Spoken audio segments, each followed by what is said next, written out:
about healing. Let's talk about healing, baby. Let's talk about healing, baby. Let's talk about healing, baby. Let's talk about healing. Let's talk about healing, baby. Let's talk about healing, baby. Let's talk about healing, baby. Let's talk about healing. Let's talk about healing, baby. Let's talk about healing, baby. Let's talk about healing, baby. Let's talk about healing. And I believe I will. Hey, what's up? What's up? This is your girl, Felicia Lynette, Refocused, and we are getting ready to talk about healing. Do me a favor, grab your partners, grab a pen and a piece of paper, and we're getting ready to get into it. We got another hot topic for you. Are y'all ready? Go ahead on and grab that glass of wine and let's get on into it. Let's do it.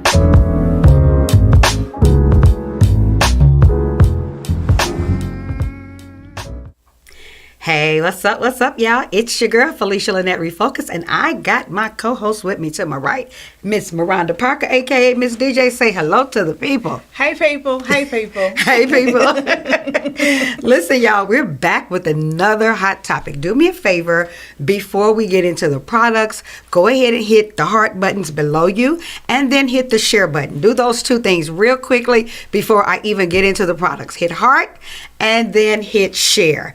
Do that really, really quickly. Now that you've done that, let's get into some products.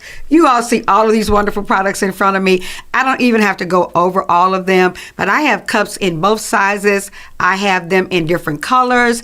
This one is in like 6 or 7 different colors, you guys. So if you love colors, you love cups, let's get this ordered. Don't forget, I also have the t-shirts, the V-necks there, and I also have the crew necks, and on the front it says Refocus. On the back it says go and get you some healing. What the rest of them say? I believe I will. I believe I will. Now every time we say that tonight, you guys, I need you to write it in the comments. Yes. Every time we say go and get you some healing, put in the comments, I believe I will. Lastly but not least, I got my book here, Situations. It is on Amazon. It is on Barnes & Noble. Go check that out if you haven't already, so that you can follow along in some of these conversations.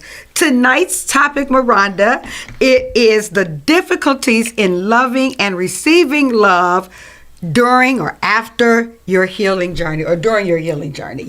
During your healing journey, the difficulties in receiving love or even giving love during your healing journey. Now, I want to start off by saying that there could be many reasons why we may find it difficult to receive love. It could be past trauma. It can be unfamiliarity with receiving love, feelings of unworthiness, and so much more. When you have gone through trauma, it is very common to feel resistance to feeling love and compliments, to feeling affection, to even accepting help. That one right there resonates with me so much more. Accepting help. After you've gone through trauma, it's really hard for you to feel and hear people being genuine about wanting to help you, or even helping you get through your past trauma. So we're going to dive on into this tonight and talk about the difficulties in love, difficulty in loving, difficulty in receiving love while you're on this healing journey. Maronda, what you got to tell the people? Oh, my goodness. So, no, you're going to be telling them tonight. I'm going to ask Miss Felicia, my life coach. Okay, we're going to ask some questions, and I'm going to answer some questions. Yeah, so we're going to get right into it. So you already pretty much brought up and discussed our subject, which is, again, we're in Love Month, y'all. So we're trying to really, really focus on. Look at her with the heart. We're really, really focusing on that healing journey, and we know that so many of us have been through those difficult situations where someone broke our trust, or really, really just did us in, and we have that we're having trouble receiving everything. If it smelled like it, if it looked like it, if it walked like it, then, it's just like, what you call it, they did it wrong, So those are called triggers. yes. If it resembles something that you've experienced in the past, it's a trigger for you. So Right. those triggers make it difficult Yeah. for you to receive love because that reminded me of Johnny Wright right now. That reminded me of Billy Charles. It's gonna remind you of Billy somebody, Charles. and it's hard for you to see that this person in front of you is actually genuine. Yeah. So, I mean, let's jump right in. Let's do it. Now, let's jump right in. So, Miss Felicia. All right. So, you already got me on that. You know, the triggers. I'm sitting on myself. The triggers, sorry. The triggers that we all go through. Or that could lead to. So, my first question is, there's really no way to avoid triggers. Like, what are some good practices that would help me? I don't think that there's a way for you to avoid trigger. I think that triggers are gonna always exist, which is why I say healing journey. When you're on a healing journey, it's not a one timer and done or hit it and quit it and it's over with. Once you're on a healing journey, you're always experiencing healing. It's almost like that little kid that went through something when he or she was younger, and now that they're older, something reminds them of that. I remember my aunt. They said I was bad. I don't think I was bad. Probably. I wasn't. I think that if they had done it in today's time, I would have probably been labeled as like ADHD. I was like really hyperactive. Oh, yeah, right? I know about it. But Okay. they didn't. That wasn't a thing back when I was a kid, right? And so I was always busy. I was always moving. And she was straightening my hair one time, and she said, "Hey, if you move one more time, I'm going to hit you in the head with the straightening comb." Oh, wow. Literally, I moved, and I had a little mark back there for a long time. Oh, wow. And so every time I would see a straightening comb, it was a trigger for me because it was going to always remind me wow. of that moment. So this is just like this love thing. There's no way for you to say, okay, I'm triggered now, I'll never be triggered again. Something is going to always come up. And sometimes it's not always bad. Like I remember saying I met someone and they kind of reminded me of the good parts about someone that I dated that wasn't so good for me, right? And even in the people that aren't so good, some of them have some good qualities. Just everything just didn't mesh with us. So there's some things that will trigger you in good ways, and some things that will trigger you in bad ways. And I just don't feel that you will always or ever completely rid those triggers. It's now about how do I adjust myself when those triggers come up. Oh, wow. Because they will come up. Now you have to learn how to deal with your triggers. Okay. Now I got to learn how to say, okay, yes, that happened to me. Yes, that was a memory. But guess what now? I no longer have to let this be my downfall or the thing that I'm scared of now. Now I can use it as part of my growth. Well, once you scared me, once you brought me fear, now it's growth. You're good, girl. I got a confession. Okay. This thing that we have, it was a trigger for me. This show. Yeah. Okay. Yep. Let's talk about it. I had to learn how to receive this relationship. Yep. I've had women to get close to me to use me. Okay. Especially when I had a little money. Okay. It was nothing for me to give my last to people just because, just because they asked. I've also had women to befriend me because they were involved with somebody I was involved with. Okay. Not saying these things about you. No, I get it's it. Like you're a woman, so that's it's a trigger. Yeah. So what's up with her? Right. So I had women that we were involved with the same person. Of course, I didn't know that part, and then so they would befriend me to keep an eye on me, to keep an eye on him. Crazy thing. And I've had women to befriend me that was actually, I had no idea that they were sleeping with who I was with. Yeah. Wow. Yeah. It's so tripped out how this even came about, right? Because it is. I think you and I are similar in a lot of areas, and some of the same things that trigger you also the same things that trigger me. Right. But I know when I heard God say, I was driving down the street one day, and I was like, okay, if you say so. That it was the hardest call to make. However, that's one of those things that do you allow the triggers to to Hinder you. derail you, to Right. hinder you, or do you say, I'm going to use this one this time to build it up? And this And was here we something are. positive that now we're able to speak on our past traumas, Yep. on our triggers, or on our things or situations that we've been in life, and to now use it for the greater good so that other people can also be healed. I'm glad about it too. I'm glad about it. Yeah. I'm glad you made that call. Yeah. Yep, I am. It has been a blessing to me. It really has. It's been a blessing to us and to the people. I hope it's been a blessing to y'all. If not, go get y'all some healing. Now, y'all know what to put in them comments, right? Go ahead and put it in the comments. Who out there? Who's out there? Who is out here? Tammy. Hey, Tammy. Tell me who, girl. That's my spiritual Oh, Miss sister. Pierre. Miss Time- Pierre. Miss Pierre. Pierre, Remember. Pierre. Mhm. Bobby Stapleton, Senior. Bobby. Hello. Loretta Stapleton. Hello. Arita. Hello. Rita's on there, girl. Amaris, hello. And Miss Loretta, you are tagging a bunch of people. Arita, you're Amen. tagging a bunch of people. Thank you all so much. Continue to share. Continue to like and heart this as well. Hey, Lady James. Hello. Yep. You have another question for me? Let's go. So now we're gonna get into the therapeutic side of it. Okay. So again, I've gone through therapy for I went, and this is kind of crazy.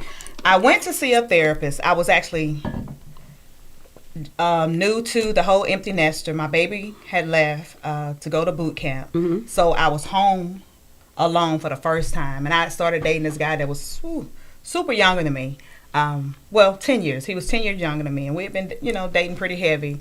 And, but I was having trouble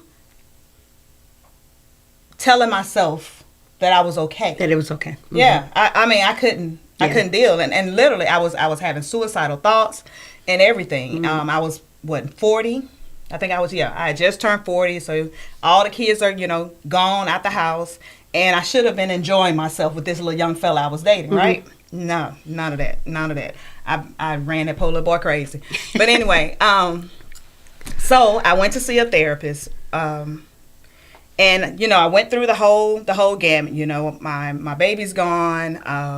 I told her about the young guy. I told her that I was divorced. All of these things. We got into my childhood and the sexual trauma that I went through as a child and all of this other kind of stuff. And this therapist gave me the worst experience ever. Wow. Yeah. She literally compared our stories. She started sharing details of her life. She told me about her wonderful father and the beautiful car that she had out in the parking lot that I literally wanted. By the time she finished with me, I felt your word. Oh my God. I'm just like, well, I might as well just, go on and off myself or whatever. Like she literally, she did a terrible job. But again, I didn't stop there. I did continue, to seek therapy and everything. Thank God. But when I got out to that parking lot, baby, I was looking for that car. I was gonna leave her a gift. Let me say this, and as a life coach, it is very important who you connect with for your therapist and or for your life coach. It's important that they can tap into the actual therapeutic work because they've done it. So there is a difference from a textbook person that's solely gone to be a therapist because and gone through the steps of textbook than it is someone that have actually had that experience, done their own healing work that can give you the instruction. I think that if you don't do that, then you feel like in the situation that you found yourself in while you were going through therapy, and that was feeling less than who you were when you walked into the place. Make sure you're connected to the right people, and it's okay to have that first session to say, hey, let me get back with you before we schedule the rest of them, because some of your insurances may be paying for it, but or some of your money is paying for it, or whoever is paying for it. It does not matter. Make sure you're going to get the help that you absolutely need, because if not, it's going to trigger you even more, put you further back in a situation that you're trying to already come out of. So when you're dealing with the difficulties in love and receiving love, this is not just dating. Your platonic relationships matter. Like So because you've had so much trauma, and like you said, it was difficult for this relationship to get started, even though we had a connection. Yeah. The difficulty is that I've had trauma in the past, and now I don't know how to receive. Right. Even when it's genuine. Right. I don't know Right. how to receive it, even when it's right, even when it's God ordained. How do I receive that love? How do I just let my guards down and say, I'm open for it. I'm open to it.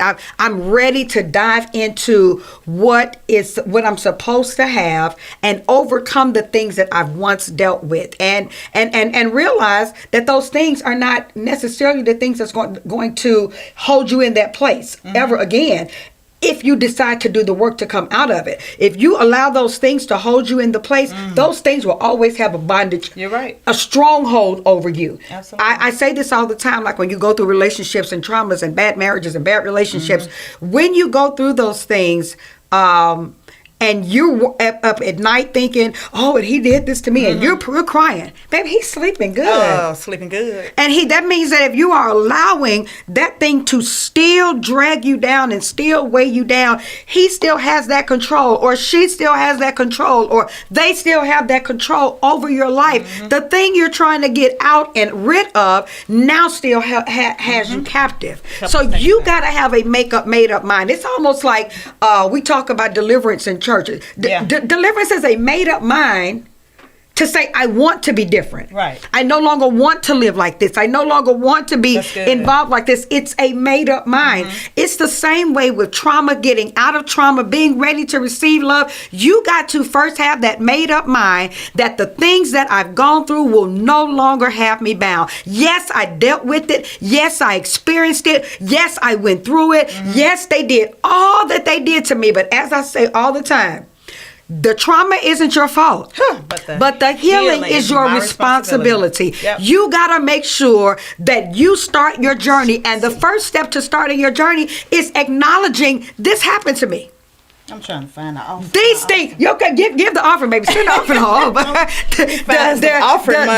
The trauma happened to you. It happened to you. Whatever it is you went through it. And it's not in the other person's eyes, because the other person will never see it as you saw it. When my first husband, when he and I, grew apart and I got healed and was able to talk about it, he still to this day never acknowledged that any of those things happened to me. I never said that to you. Right. I never did that to you. God, yes. I never put my hands on you. Yep. I never fought you. I never drug you around the house. What are you talking about?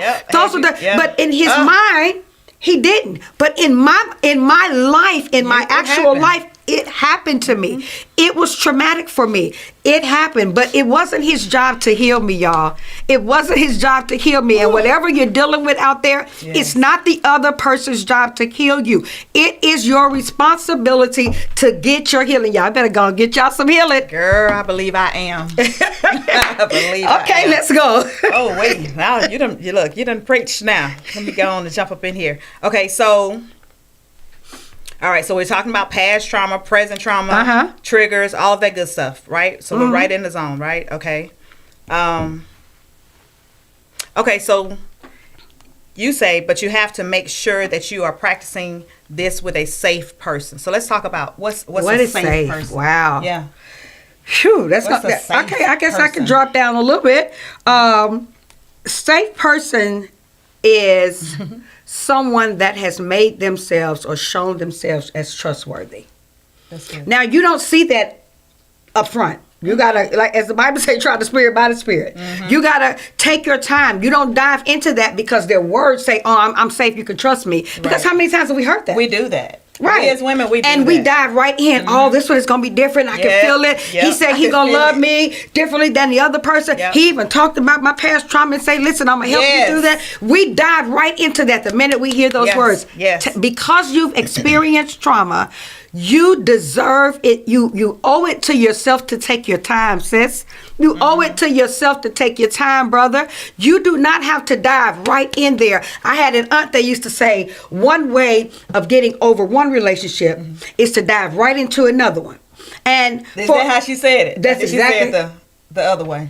Well, go ahead. Don't worry about it. However she said Don't worry about it. One way to get over a relationship is to dive right into another one. And we have lived our lives that way. So when we get out of a relationship, we jump into another one. We get out of this one, we jump into another one. And all we are doing is carrying bags of trauma from person to person to person. And the most realist statement that I have heard is hurt people hurt people. Yep. And when you carry that bag of trauma from this relationship to another relationship, you are carrying that hurt to them. And now the thing that someone else did to you, now you're causing to them.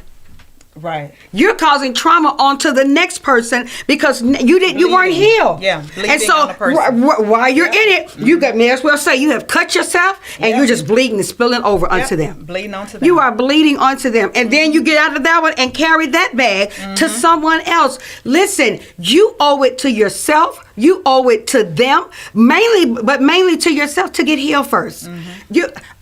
I think I sat there last night and I said,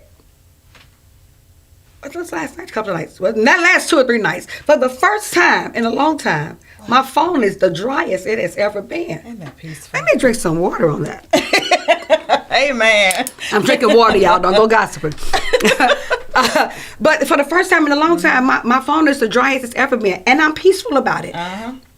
That my reality is I don't just have to be in a relationship.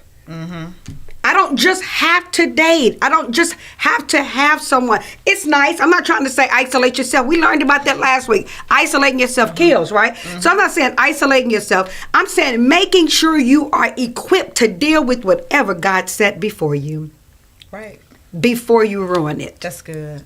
That's good. Let me say this. So on one way to practicing to receiving love, to giving love, is opening yourselves up to trust, to vulnerability, and to intimacy.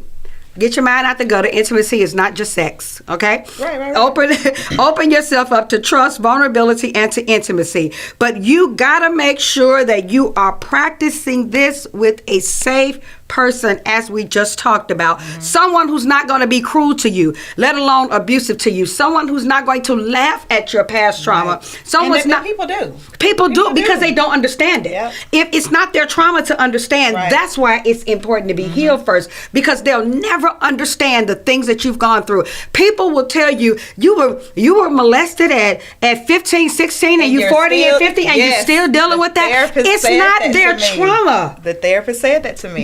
That's the craziest thing. You don't get to tell. It's almost like somebody grieving over someone that they've lost, right? Right. You don't get to tell me how long to grieve. Right. And Amen. trauma is a form of grief. Amen. You are going through a grieving process when you are going through your traumatic experiences, when you're trying to get healed. You got to go through that grief. You got to go through it. There are going to be some moments you'll scream, you'll kick, you'll cry, you'll do all of those things. Listen, do what you need to do to get healed, okay? Go get y'all some healing. But before we finish up, we're going to go to a commercial really quickly. In the meantime, y'all put in the comments, I believe I will. Y'all going to get y'all some healing. Yeah. We'll be right back with you, okay? Take off my shoe.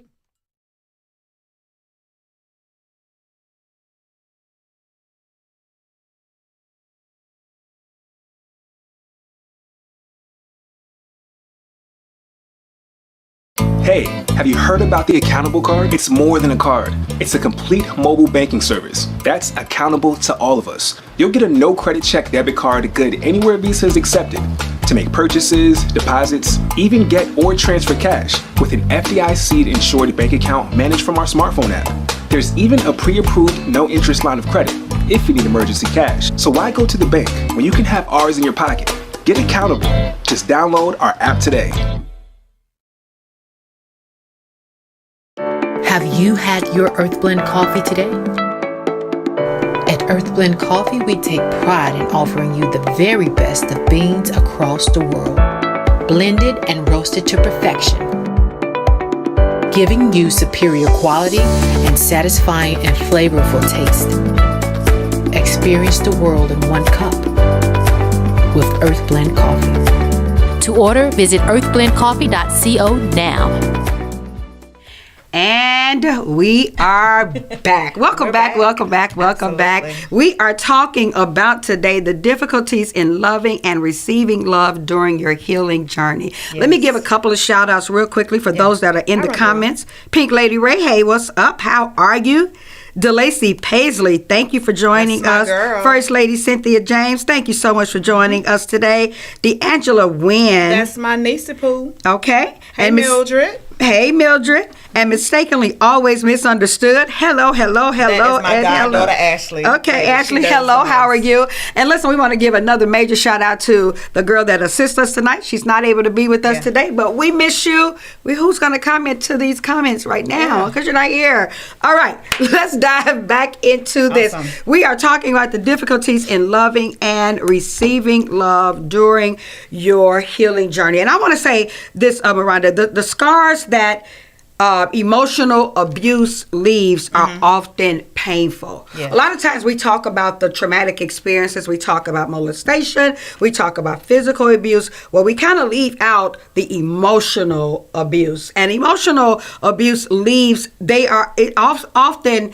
leaves a scar that no one can see. You see the physical abuse. You've heard of stories of the sexual abuse, but you don't really get to see the emotional abuse, and it makes it hard to be in other relationships because you're so used to being put down. You're so used to walking around and someone saying bad things to you. If a good man has been knocking at your heart's door for a while, how is it that you can expect to receive true love again? Say what? Say it again. If a good man, after you've been emotionally abused, if a good man has been knocking at your door, your heart's door for a while, how can you expect to receive true love? You gonna tell me? No, I'm asking you. Oh, I mean, I keep hope alive. I truly do keep hope alive. I think though, Maronda, we're kind of like hopeless romantics, and still believe in the institution of marriage. Although I don't want to get married again, I still wholeheartedly believe. Well, I believe. Yeah. I believe in the institution of marriage. I believe how God expected it, has set it up to be. As Apostle Tony Yarber said one time, the pot is pissy out there. That's what he said. The pot is pissy. We don't really have much to choose from. So, but do not. But in that, you still, when you want love, when you really want love, because everybody don't. Some people just don't. You think? I think people want love. Want love. Maybe not relationship. Might not want the commitment. Okay, I'll give you that. So when you really want love, you got to open yourself up to love. Yeah. And you got to open yourself up to be loved, because it's really going to be difficult that if you're so close-minded, or if everything offends you, if he said, this shirt fitting you real nice, it didn't fit you, this fitted the last time, and that's going to offend you? Yeah. It's a problem. Yeah. He's only saying, I like it. I like the way it's fitting. Well, he should just say, I like it. Well, but he's not saying that. He's saying it's fitting you nice and good. He said you gotta hear the good instead of hearing the bad. Right. And a lot of times our trauma experience, see how I did that, y'all? A lot of times our traumatic experiences make us hear and see the bad. We pick out the bad things. We always ignore the good stuff. We always ignore that, you took out the trash today. Nope. We want to say, why you didn't sweep around the garbage can? Yeah. When you took out the trash, forget about I didn't have to ask you to take out the trash. Right. But why didn't you sweep? You see that little stuff right there on the floor? He took out the trash, sis. Yeah.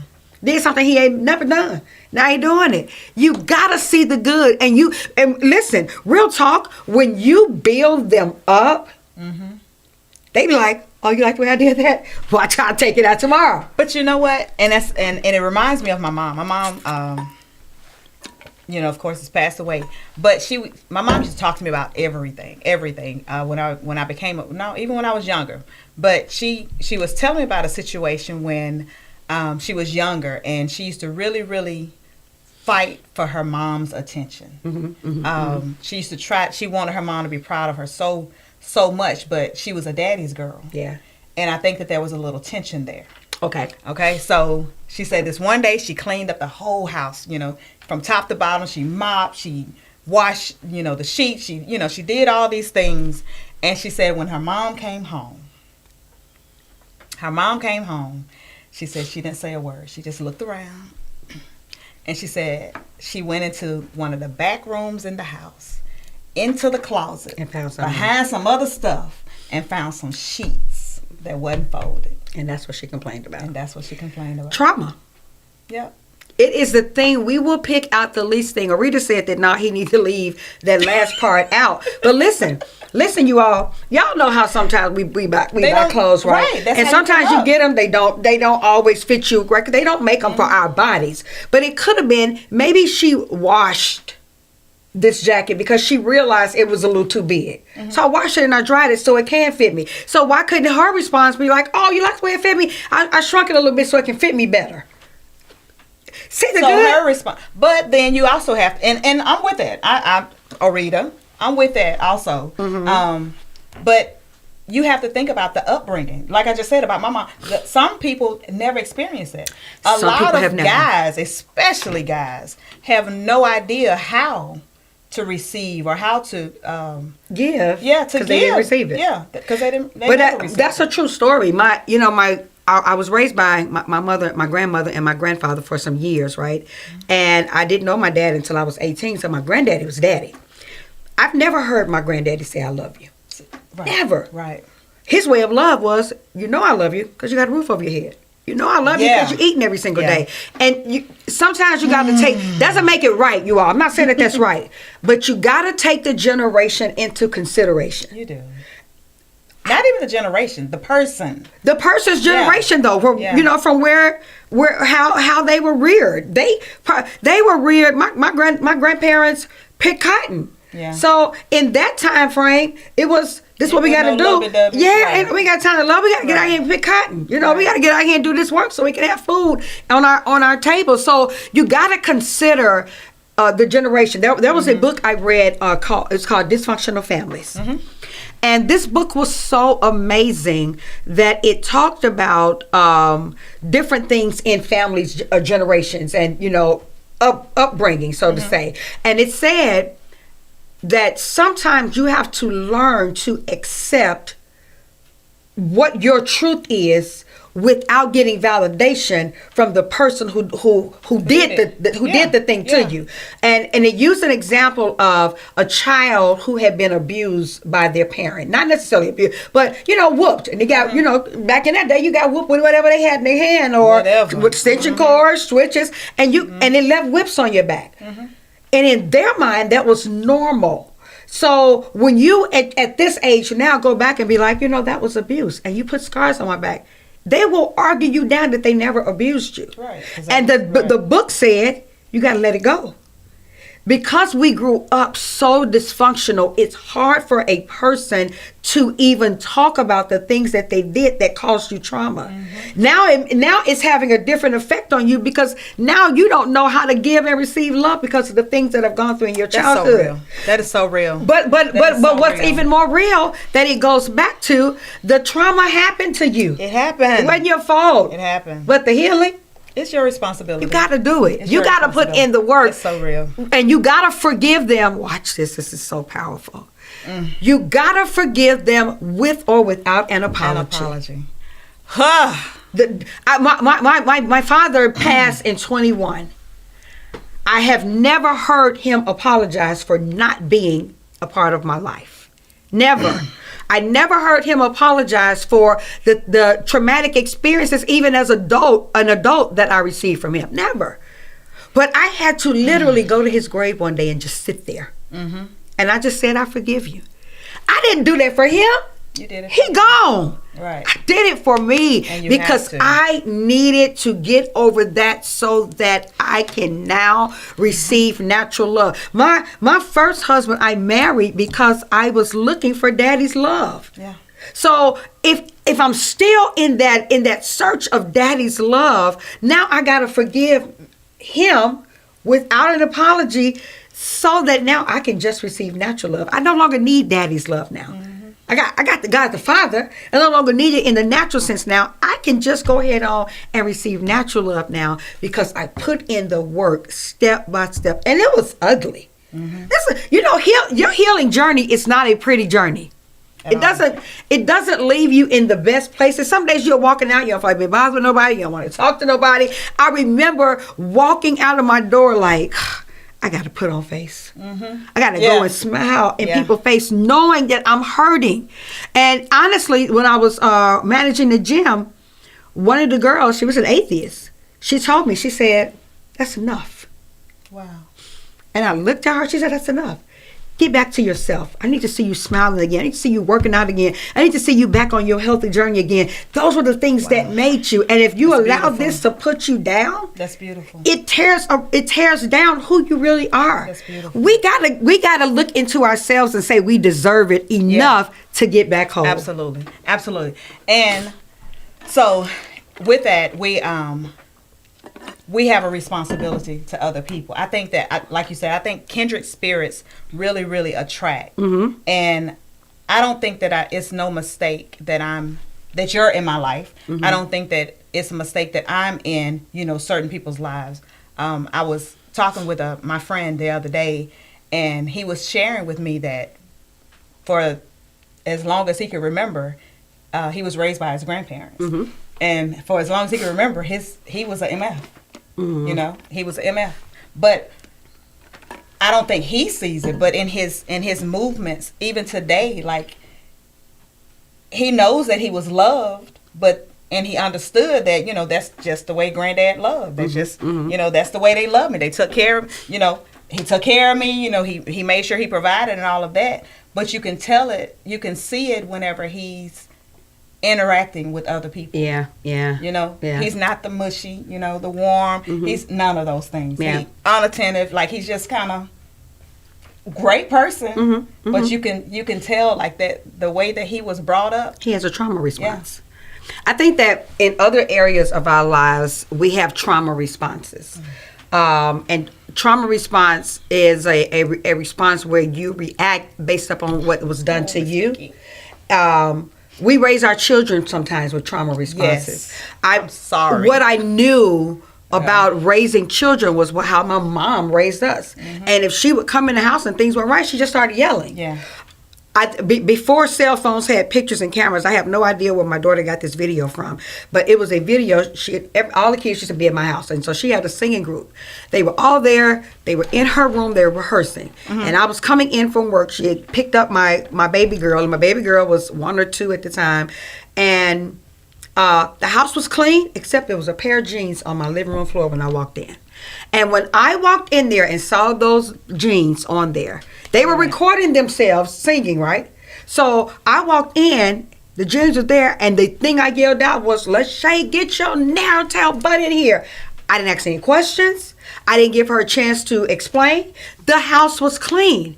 I don't even think even that evening or even while she was a kid, it wasn't until that video surfaced that we laughed about it for a moment. And then she said, "You never even asked me how the jeans got in there." She said, "Michaela had come in the room while we were singing and grabbed them and dragged them there right before you got there." She said, "We didn't even know that she had taken them out. But had I asked those questions," I had a trauma response. Because that's the way my mama reared me. That's the way things were out of order. You just come in and yell, and we don't know any better. We just do what was done to us. And when she said that, I just said, as my grown self, because this was just a few years ago, "I'm sorry. That was horrible." I had to do that. Like, I should have at least asked you what happened. Then that could have just calmed me down and said, "Okay, get him up." Because Michaela was a baby, so she didn't know. Right. And it wasn't their fault because that's not their kid.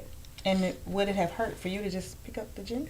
Well, I paid for somebody to clean my house. The problem was they was in my living room. I got you right there in the front. And I know how our people. The first thing you see when you walk in, you want it clean. Yes. But it wouldn't have hurt for me to just pick them up, or it wouldn't have hurt to say, "Hey, how these jeans get in here?" I get where you're coming from. And so my trauma response was I responded out of trauma, a trauma childhood. And that's with so many things. I know that I had to apologize to Maisha, my daughter, because they were all of them really, but I particularly remember apologizing to Maisha when she became of age, because they were literally raised by a broken person. Yeah. I mean, it was so much where I could get up in that house and do all the cooking, the cleaning, or whatever it was that I had to do whenever they were little, and how to say, put that smile on my face, you know, when we were at church and all of those different things. And that evening, I'm talking about boo-hoo. Yeah. The whole evening, right before the husband came home, you know, get your face together, whatever. We used to meet him at the door. Meet him at the door, you know, serve him, take care of him. But I was literally like, and this was a daily thing, and I'm trying to raise 3 kids. Yeah. Yeah. I think even some of that is the facade that we put on even for church people. Oh, yeah. And then we're so nice to everybody else when we come home and we yelling and screaming. And the kids got to experience that. Those are our facades. Those are fake trauma responses. And we put them through trauma, you know. So going back in your adult life to be able to say, hey, I'm sorry. Yeah. You know, you didn't deserve that. And honestly, I didn't really know what I was doing. Parenting doesn't come with a manual. It does and not. so we are learning as we go, and the difficult part is it's done by trial and error, and we end up causing some of that trauma that we experience on our children as well. Yeah, and the same thing with my baby girl. It used to drive my baby girl crazy because I do car therapy. Okay. When I pull up, I got to sit there. Oh yeah, me And too. that used to drive her crazy for me Yeah. to just be sitting in my car. But I had to have that time. Yeah. Girl, we done ran through this. We did. So listen, what are some ways? I'm going to give you a few points real quick that you can leave away with to be able to receive love, to be able to give love while you're on the healing journey. And the first one is give people in your life a fair chance. Yes. Give them a fair chance. Your past experiences have a big impact on how we relate to other people. Allow folks to be good to you. Please allow them. Please allow them to be good to you. If someone wants to be good to you, if someone wants to bless you, if they want to say, hey, I got your dinner today, you don't be like, no, allow, because you never know who told them. God could have told them to bless you, and now you're stopping their blessings. Point number 2, let them love you. I don't know why she looked at me, y'all. I did look over there. I don't know why she looked at me. Let them love you, because if you're used to being disappointed, you're used to being lied to or cheated on, wetting your pillowcases at night, it feels abnormal when Mr. Right treats you good. We're gonna let that marinate just a little bit, and I'm gonna go on to point number 3. Okay. Importantly, trust your gut feeling. Now, we were talking about this with the therapist. Yeah. Trust your gut feeling. So that even though that you may have been manipulated into doubting your intuition before and labeled clingy or crazy or paranoid, if you feel uneasy about something, trust your gut feeling. If he ain't right, if she ain't right, move out the way. Yep. Sometimes it's not On your to the trauma. next. You feel that and you understand that. Right. And then lastly, one way to practice opening yourself up to love is to practice opening yourself up to trust, vulnerability, and intimacy. But you gotta make sure, as we stated in the beginning, that you are practicing this with a safe person. Amen. Someone who's not going to be cruel, let alone abusive to you.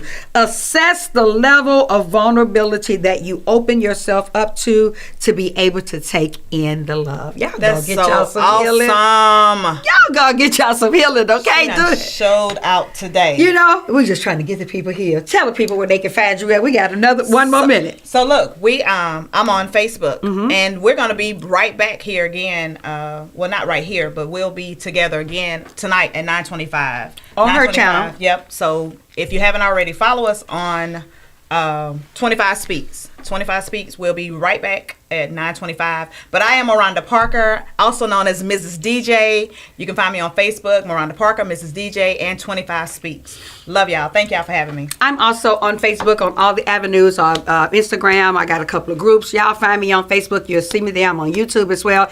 I'll be speaking March 10th, I think it is, at a church in Monroe, Louisiana. And then I have another prayer breakfast coming up April 6th that April 6th. Sisters to Sisters, so one of our girls is doing that I will be speaking healing on. We got some Our other live show is coming up also in April. We So got a y'all live stay show tuned. coming up in April, y'all. So y'all stay tuned. Yeah. We want y'all to come in the building, sit out, and be our live studio audience. Yes. Until then, y'all gonna get y'all some healing. I believe I did.